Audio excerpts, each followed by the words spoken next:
Social media پر سیما حیدر نامی لڑکی کو پاکستان آرمی میں شامل رہنے کی تصویریں شیئر کی جا رہی ہیں۔ سوال یہ پیدا ہوتا ہے کہ کیا واقعی سیما پاکستان آرمی کا حصہ رہی ہے؟ یہ جاننے سے پہلے آپ سے درخواست ہے کہ اگر آپ ہمارے چینل پر نئے ہیں تو چینل کو سبسکرائب کریں اور ساتھ دیے گئے بیل کے بٹن پر کلک کریں۔ قاسم کلکس یوٹیوب چینل کے معزز ناظرین، آرمی کی وردی میں ملبوس جس لڑکی کو سیما حیدر بنا کر پیش کیا جا رہا ہے، حقیقت میں یہ تصویر سیما حیدر کی نہیں، بلکہ یہ تصویر وطن عزیز کی بہادر بیٹی میجر سامیہ رحمان کی ہے۔ میجر سامیہ رحمان کو نہ صرف سیما بنا کر پیش کیا جا رہا ہے، بلکہ یہ بھی کہا جا رہا ہے کہ میجر سامیہ رحمان ایک غیر ملکی جاسوس تھی جو پاک فوج کا حصہ رہیں اور واپس بھارت چلی گئیں۔ یہ تمام باتیں بے بنیاد اور من گھڑت جھوٹ پر مبنی ہیں اور یہ سب افواج پاکستان کے مخالف عناصر کی طرف سے کیا جا رہا ہے۔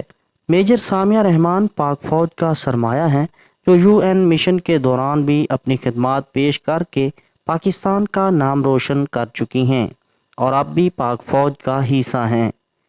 انہیں ایک پرائمری پاس ایسی لڑکی سے ملانا جو اپنے گھر بار اور مذہب تک کو چھوڑ کر آشنا کے پاس بھارت فرار ہو چکی ہو، ناقابل برداشت ہے۔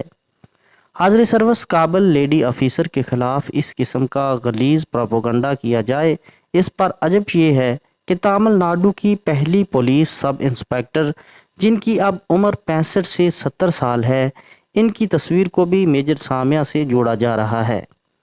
بنا تحقیق کے ایک سکرپٹ وائرل کیا جا رہا ہے جس میں بھارتی پولیس افیسر خاتون کی تصاویر وائرل کی جا رہی ہیں۔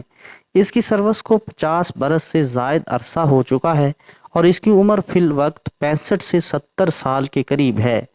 کیا ایک 70 سالہ خاتون سیما حیدر یا میجر سامیہ ہو سکتی ہے؟ قصہ مختصر کہ میجر سامیہ رحمان کے خلاف ایک گھناؤنی اور غلیظ کمپین کی گئی ہے جو بے بنیاد ہے، مکمل جھوٹ ہے۔